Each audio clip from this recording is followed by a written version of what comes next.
AI coming out is going to take that away. When it comes to personal branding and talking and just being yourself, that's what people want. People buy into people. Because the benefits that come with personal branding of it becomes a lot easier to employ staff. This guy doesn't do SEO, he just parties and invests in racehorses and that's all he does. I feel that the SEO audience are really bad at business. But what about personal branding mistakes? What would you say over the years? Is there any mistakes that you've done and what people need to look out for? I could even shut my website down tomorrow, in all honesty. I shut Twitter, shut Facebook down and work with those two platforms and still make money.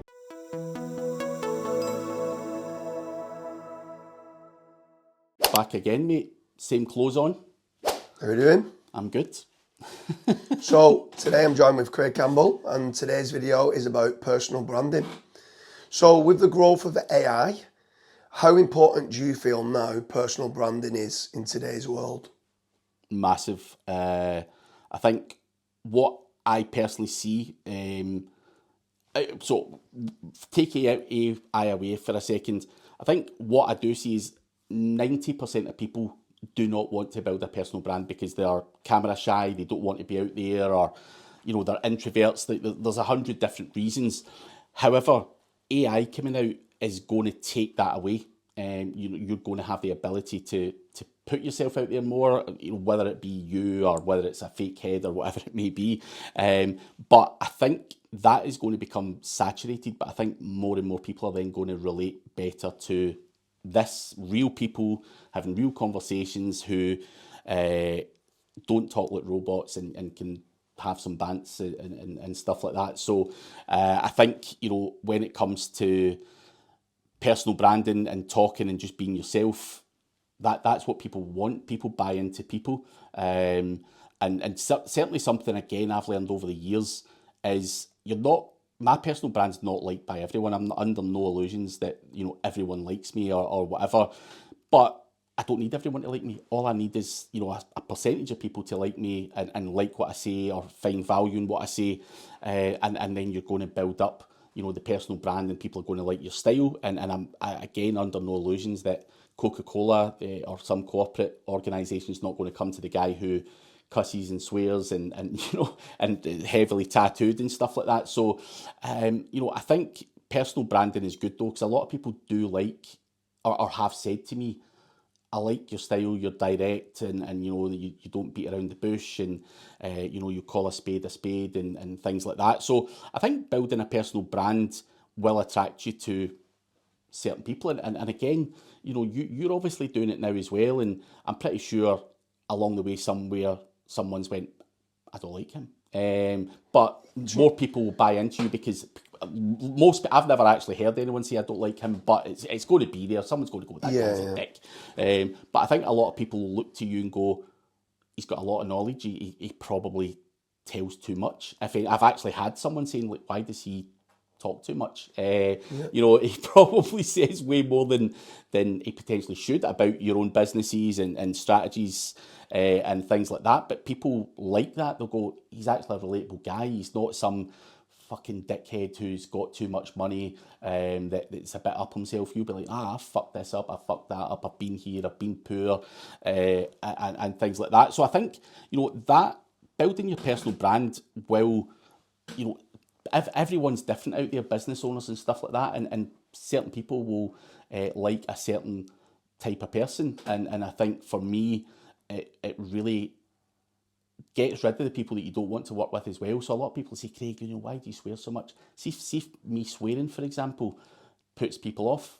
It filters out the people that I would potentially want to work with anyway. So the type of personal brand that I've done has been semi-deliberate. I've obviously been finding my feet along the way as well, but people have said, like, cover up, wear this and that on stage. So I'm like, nah, I'm going on stage with the t-shirt and the shorts and I'm going to fucking cuss and that's all there is to it. And I remember a person saying, I want you to put a jumper on to speak. And I says, nah, I'm not speaking. If you're trying to tell me what to wear, like, tattoos are tattoos, like, they're not offensive. just design. So I think, you know, and that is now kind of seen as part of my personal brand as well. So I think obviously building it up is massive in terms of where I've come from. And I'll ask you about yours as well, because you've been kind of similar to me, where I built an agency, you've had Fat Rank. And the reason for me doing it was no one knew who I was. So I remember my sales guy was the guy. So I wanted to be the SEO in the background, right? And didn't care for anyone knowing who I was. And my sales guy wanted to leave. He was the account manager, the sales guy, he was everything. And I remember phoning around the clients and they were like, who the fuck are you? And I'm like, I'm the owner. And they're like, nah, that other guy's the owner. And I'm like, fuck, I'm in a real shitty position here. No one knows who I am, what I do or anything. This guy's getting all the credit for it. And that's where I thought, you can't. That's dangerous. That's a dangerous position to be in. So I want to switch that, which is where the Craig Campbell SEO guy came out of. And, but you've had Fat Rank, and obviously I'm going to throw this back to you. For many years you're like, nah, I'm not want to talk, I don't want to be public, I'm not going to do a fucking podcast, I'm not going to do this. And here you are, you know, rattling out podcasts, you were in SEO Vibes. What changed? What was your reasoning for it? So me and you had a lot of chats for many years, and I always had the argument back with you, and I wish I'd listened to you sooner. So there you are, there's a high five for Craig. First one ever. 1-0 to Craig. But I wish I'd listened to you sooner, because when you used to always talk about personal branding, the main thing for me was I'd sooner build brands than be an influencer or have a personal brand. So I would always wanted to be a key person of influence that would put the spotlight on my brands and my businesses and not bother about me being an influencer and my own James Dooley branding. However, I wish I had listened to you sooner, because I could still have done the brands and put the spotlight on the brands and built those up. But I wish I'd done my own personal branding with it, because the benefits that come with personal branding of, like, it becomes a lot easier to employ staff. You get so many people that come and go, I want to work with you, right? Or work for you. Then there's so many people that want for me to invest in their company. So now I'm getting more investment opportunities. If I go and invest in a new business and I've got a personal brand that I can leverage a little bit of trust signals that are online, whether people want to call it EAT or whatever that it is, it adds those trust signals, and me being a known entity with a knowledge panel and stuff like that helps the site. Literally me plugging my entity into a site, I can see direct results. Referral traffic, when I'm obviously now adding it into my bio and I'm linking through to it, people start looking at what is this and stuff like that, can bring sales very quickly. Previously, if I had different brands, I couldn't really go and do that. So for me, personal branding has always been important. I just didn't realise it. And you jumped on the bandwagon a lot sooner than I did. And I used to always be like, I don't want to jump on podcasts. I don't want to go and talk on stage. But at some point, if you don't, and you are successful in building brands out, somebody else is going to deliver the message about you, and it might not be the message that you want to hear. So for that reason, I wanted to own the brand SERP for my name and deliver the messages to people of who am I? Because if I didn't, people would have, trolls would have been able to rank for the name, would have been able to say, this guy don't do SEO, he just parties and invests in racehorses and that's all he does. And there's some truth in that. I do invest in racehorses and I love it, and it brings the family together. So I can deliver that message as being, no, it's memories and experiences of what we have that pulls everyone together, and it's a great time. With regards to partying, yeah, I like going out having a drink with friends. Yeah, I like going things, but actually the truth of the matter is, I might graft for 2 weeks solid. Like when we go to Chiang Mai, there's so many masterminds and events and meetups. No drink involved. It is 14, 15 hours of networking. It's tiring. But then at the end of the week, of course, the closing party, I'm going to let my hair down, get a load of vodka and have a good time and have a good dance. So I'm happy to do that. I'm happy to party. I'm happy to have a good time. But is that why we're not here? Are we not here to have a good time? Do you know what I mean? We're not here for a long time, we're here for a good time. So, and if that means that I like going out and having a party and a dance and making a fool of myself, well, if I like that, that's what I'm going to do. So it's delivering the message online and literally making certain that people understand who am I with the messaging that I want to deliver. Yeah. Because also another big reason was when I was looking to sell one or two assets, I didn't get the multiplier that I wanted to because of my personal branding.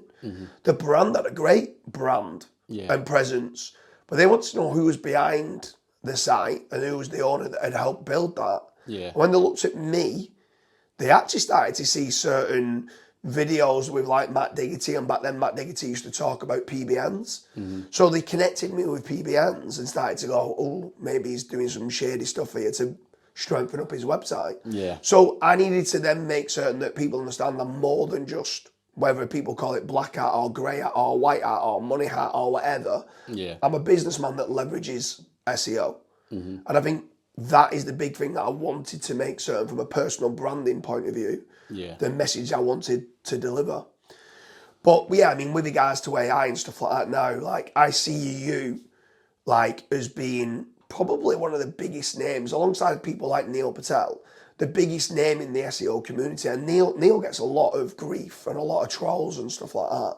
But like, I find it fascinating how great of a marketer that Neil is with regards to holding up the signs on, he gets a load of like really good looking girls holding up signs and runs ads to it for like, and they're saying like, who is Neil Patel?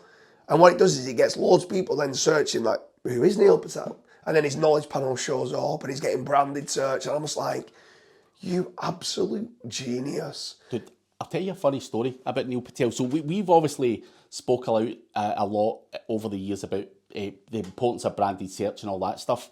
But also what we've spoken about is click-through rate manipulation and all that stuff. We know that this stuff works. And I'll never forget, Neil Patel had a free guide on his website. And so I went on his website to see what the fuck he was talking about. And it had like a 5-minute countdown video on the website. I'm like, fucking hell. So anyway, I fucking tried to scroll off and I went back on. It started at 5 minutes again. And I'm like, motherfucker. So I left it on there, opened up another window, checked my emails or whatever the fuck I'd done. But that bastard was making me sit on his fucking website for 5 minutes before I got to see the video. And I'm like, that is fucking genius.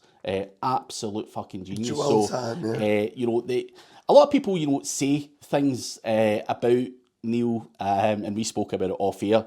You know, he's not this and he's not that, and he's fucking Neil Steel Patel and all that stuff. Like, we'll both know. Of course, there's probably been an article that was stolen, that his VA pinched or whatever, you know, but that guy is a really, really clever guy. He is next level in terms of some of the stuff he does. Even now, you're just like, fuck. So I am a massive, massive fan of Neil, and he gets a lot of hate, but I think, you know, when you look at the stuff he's done, and this story I'm telling you about the video was like 7-8 years ago. So, you know, recent years people have all been talking about, oh, send traffic, do this, do that. But, you know, he's been doing that stuff way it's very advanced. I mean, obviously now the new Google leak that came out was talking about nav seeker and nav boost, which is all to do with engagement, click-through rate, branded searches, dwell time. The fact that he's been doing that for 7 years, like where people used to talk and like give a lot of crap to like Rand Fishkin for him coming out saying that CTR works. And now everyone's, oh, no, it doesn't. Google came out saying that it doesn't. And now within the Google leak, it's clearly that it is a massive part of it. And within NavBoost, it is a massive part of it. And the more people started to test it, it is a massive part of SEO. Yeah. So, yeah, it is great. But what about for personal branding? What would you say? I'll fire a few different questions to you. Short fire, quick questions. Mm-hmm. Is a book advised if you want to build a personal brand? Absolutely. If you can be bothered writing it. Yeah. So what do you recommend? Maybe getting a ghostwriter if you don't want to? Yeah, I just don't have the attention span or patience to do it. So if I could get a ghostwriter, or previously I spoke to someone who was going to sit on Zoom with me for like multiple sessions. So I would do like a 2-hour session, tell them, you know, what I wanted to tell, and they would go away and make it, you know, a book. So something like that, absolutely, I think that would suit me personally. But if you've got the ability to sit and write, then by all means do it. But Yeah. I think doing that would be good. So next one, podcast. Having your own podcast and interviewing guests, maybe on YouTube, putting on Spotify and all the others. Would you recommend someone, if they're confident in front of a camera, them having their own podcast and interviewing others? Absolutely. I think I've done a lot of other people's podcasts, and after a certain amount of them, I'm just like, the questions are repetitive. I'm not really getting to, like you said, when you're on stage, you want to control the narrative of what people's perception of you is. And if I'm just asked every time I go on a podcast about what's new in SEO in 2025 and stuff like that, that's not really demonstrating my skills, knowledge, or expertise. I think there's more to me than just that. And I want to talk about other things, such as investments, breaking things, scaling businesses, systems, process, whatever it may be. And I think when you host a podcast, you can pick the people and the narrative that are on that, and obviously shed yourself in a good light, and obviously bring on other people that are maybe more experienced or better in other areas. It's a bit like you with businesses. I would go out and say, I feel that the SEO audience are really bad at business, for example. So let's get Dan Pena, who's motivational, aggressive, and he's got a certain style, and you can control the kind of narrative and the kind of mindset of certain people that are watching, and hopefully add value to them. So it's not always just about SEO as well. You can expand upon that. So definitely podcast would be. So that's for you to have your own podcast to interview others. What about you jumping on other people's podcasts to leverage their audience for you to get growth? Would you recommend jumping on other people's podcasts as well to build a personal brand? Absolutely. It's something I've done many times. I also done it with SEMrush webinars and stuff. What was the reason that I sat in SEMrush webinars for many years was to leverage the SEMrush brand to help myself get exposure. And I think, if you can go on Neil Patel's podcast, which I'm assuming you can't just waltz up and say, Neil, I'm coming on. But, if you could somehow make that happen, absolutely, leverage their following. They've got massive followings, and you want to put yourself on there. It's like getting that opportunity speaking in Brighton SEO or whatever. You're given a stage and a spotlight to demonstrate your knowledge and expertise. You've got one chance of taking it. If you can get on a big player's podcast and you can say the right things, then more people are going to be going, fuck, I need to speak to this guy, or whatever it's going to be. So again, amazing opportunities to build your brand. And I think with podcasts and everything else, global. You can go, if I've travelled to Asia, I've travelled to America, I've travelled to India, I've been all over to try and build up my following and stuff like that. But doing podcasts with these guys, which has obviously been quite big in the last few years, is an amazing way to also help. So here's a difficult question then for you, right? You can host your own podcast and interview others, which then means that it goes onto your YouTube channel and gets the dwell time, the visited kind of hours on your own channel being built up. Or you can jump on other people's podcasts. If you had to choose one because time was against you, what would you say would be the better one for people who's first starting out to build a personal brand?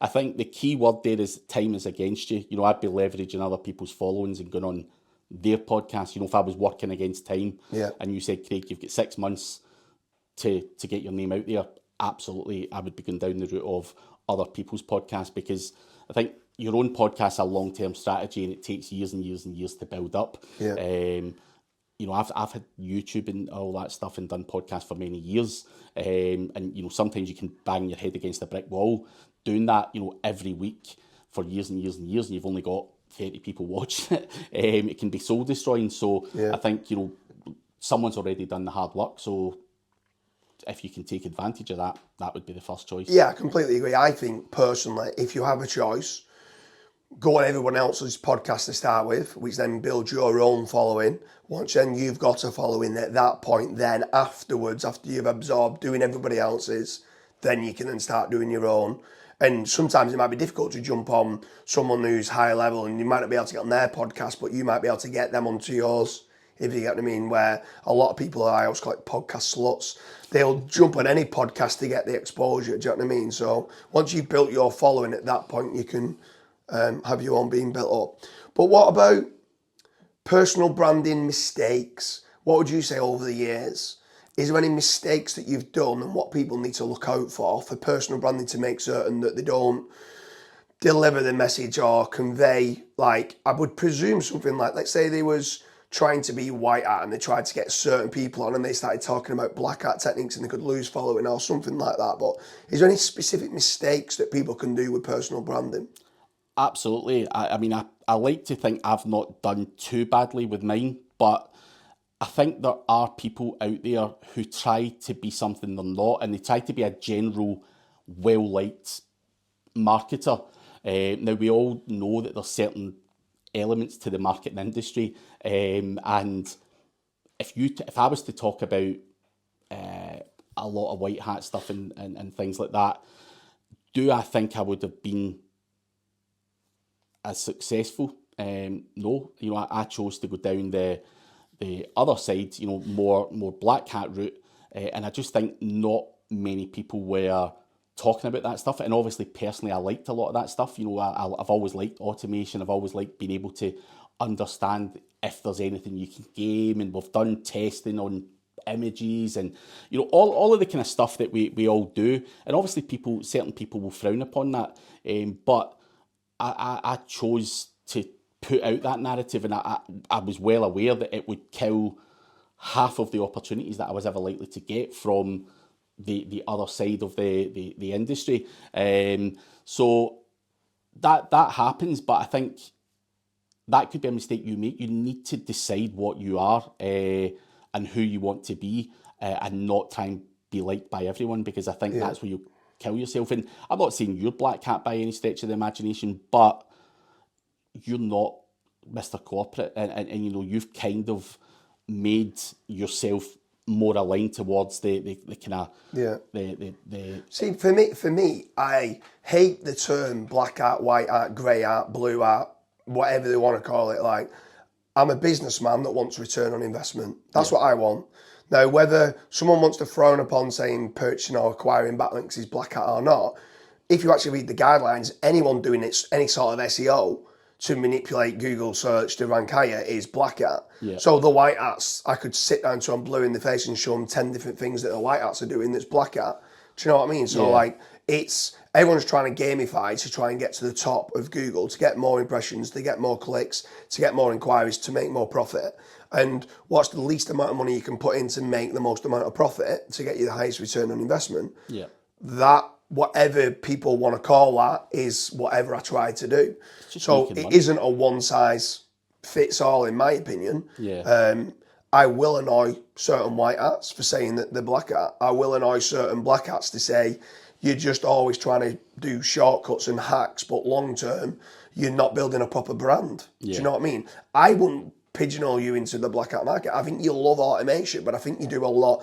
People don't understand how much money you spend on paid ads. Yeah. Like, you spend a fortune on paid ads, and you spend a fortune on building a personal brand. That is very white hat, if you get what I mean. So you leverage a lot of white hat techniques, but you're also trying to do a lot of automation and make things being able to be done quicker without having to leverage high wages to be able to do certain things that AI might be able to do or whatever. Yeah. So moving on to the last question about personal branding. If you now had to close down all of your platforms and you can only keep 2 channels, so you've got Facebook, you've got Instagram, you've got Twitter, you've got TikTok, you've got YouTube. I won't throw your website in, you can still keep your website, but maybe Reddit and Quora and all the other channels. You can only have 2 channels, and you want to build a personal brand and you want to build your name in the digital marketing space. What 2 channels are you keeping? Probably TikTok and YouTube. TikTok and YouTube, okay. And the reason for that is TikTok, although I'm more personally known in Glasgow on TikTok than as an SEO, because the stuff that I put on there, I think I've seen many businesses grow on TikTok, personal brands or people promoting their e-com stores or whatever. And statistically, TikTok was getting as much traffic as Google at one point. I don't know where that stands right now, but certainly in recent years, it was massive. And YouTube is a goldmine, absolute goldmine. And, Facebook, I would say that's just more for mates now. I don't really publish a lot of fun stuff on the educational stuff or whatever. Obviously, YouTube, I can have everything segmented into playlists, and it can be educational. I can have some funny shots and stuff on there, and I think that covers everything that I would want to cover from a business perspective. So I think I could even shut my website down tomorrow. In all honesty, shut Twitter, shut Facebook down, and work with those two platforms and still make money. I think for me, it becomes a difficult question because I like holistically doing everything. And obviously with the great content that you produce on the videos, it takes 10 seconds to pin it on Pinterest, and you can get quite a lot of exposure on Pinterest. You can share it on Twitter and you can get some more exposure, people coming through to your YouTube and stuff. So it's probably a bad question on my side where holistically you should be trying to do everything. So here's I'm going to add something to that because it's not a bad question. See, the content that I put out on Facebook would not be the same content that I would put out on Twitter, for example. Yeah. So I don't agree with people who will go and make shorts of something and just ram it out on everything, the same video on everything. Yeah. One, I think ramming that out is not a good idea. It's plagiarism, if you like. But secondly, people on my Facebook, do you really care what I'm saying about SEO on Facebook? You probably don't give a fuck. If I've got a picture of my kid up, or I'm on holiday, or I'm out with Kazra, or whatever it's going to be, you'll probably, lads, or whatever. So I see the stuff that I put on Facebook more, it's colleagues, friends, associates, and all that kind of stuff. And they don't want me to be peddling SEO stuff, although they're all in SEO.